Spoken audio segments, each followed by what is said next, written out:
Hi, I'm Sarah Mann, and I'm an ambivert. And the definition of an ambivert is someone who has a balance between extroverted and introverted qualities. So basically, I'm all over the place. Sometimes I feel like an extrovert, sometimes I feel like an introvert. If you think about it this way, it's kind of like being ambidextrous, but with personality. And both of those words have the prefix ambi, which means both. And I also have some personal life examples explaining why I'm an ambivert. So let's start off with social situations and times I have to interact with people.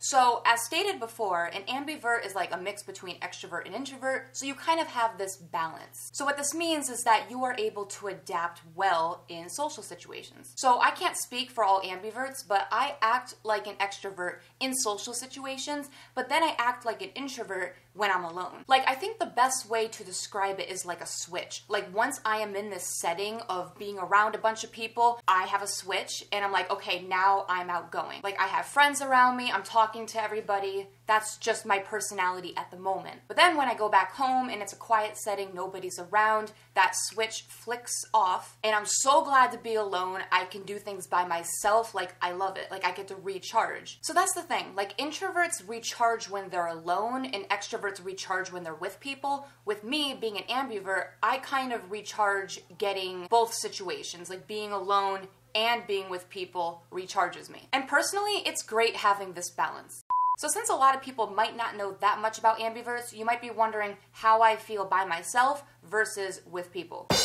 And as I said before, when I'm by myself, I feel fantastic. And when I'm with people, I feel fantastic. Again, it's that balance. But I think people should also take into account that not everybody is on all the time. So even though I feel fine in social situations and being alone, sometimes I might not be in that mood to hang out with people, so I come across as more closed in and more introverted. But then again, that's normal. Everybody goes through a mood, and mood and personality are two different things.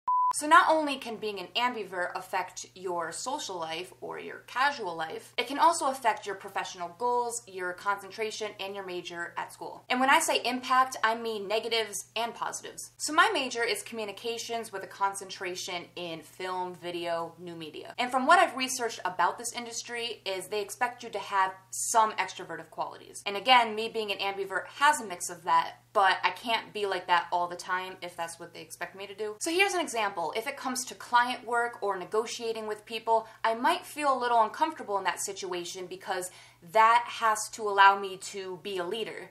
And I'm a little uncomfortable with that because I'm not used to that. And I might not feel completely sure of myself. And coming from a gender standpoint, I also noticed that there are more men dominating the media field. And yes, I am aware that there are a lot more women entering these kind of fields, whether that be PR, broadcasting, film and new media, etc. But in terms of like operating the cameras or heavy equipment, I've seen more men dominating those types of jobs or positions. So because of this, my introvert might come out and I might feel less assertive and I might feel a little more intimidated because of more men in control. But when it comes to me, I think the positives outweigh the negatives in this situation. So being an ambivert means a balance right in the middle. So in the workforce, if they want me to do some independent work, I'll be fine with that. And if they want me to do group work, I'll be fine with that too. This means that I can probably take whatever's thrown at me and I can adapt pretty well. And I would like to think that this makes me pretty well-rounded and capable. Now I'd like to move on to Quiet and why it was chosen for this class. I'll put it right there in the corner. So I think the book Quiet was chosen for our class to make us have a better understanding of what an extrovert is or an ambivert or what an introvert is, but also how they're viewed in the world and the stigma around it. And I think this book is really important because there's a lot of misrepresentation of these terms due to media biases and their agenda. And I think reading this book is almost like an enlightenment to people who were wondering, what am I, who am I, or why am I like this? This book is really insightful and it makes you want to learn about other people, but more importantly, more about yourself. And I can say that Quiet has helped me throughout the semester. So first of all, Quiet has helped me realize that I'm not an introvert and that I'm an ambivert, so that's one thing. And it's also helped me gain a better understanding of what these terms actually mean without any stereotypes getting in the way. And it helped me learn that you can still be very successful and likable even if you are an introvert. Because I mean, for the longest time, I had my doubts about that. I really didn't know. So basically, this book has kind of like broken a false stigma for me. It's made me learn about others who are either different from me or who are like me. And all in all, the book itself is very informative and comforting. And there's a few examples from the book Quiet that I'd like to read that have really stuck out to me. We're told that to be great is to be bold, to be happy is to be sociable. We see ourselves as a nation of extroverts, which means that we've lost sight of who we really are. And what this meant to me is that even non-extroverts can make change and start a movement. You don't have to be sociable to be happy. You don't have to be bold to be great. It's just something that society puts on us. Kane also says society has a lot of expectations and negativity towards non-extroverts. If they're quiet, they're viewed as disinterested and bored.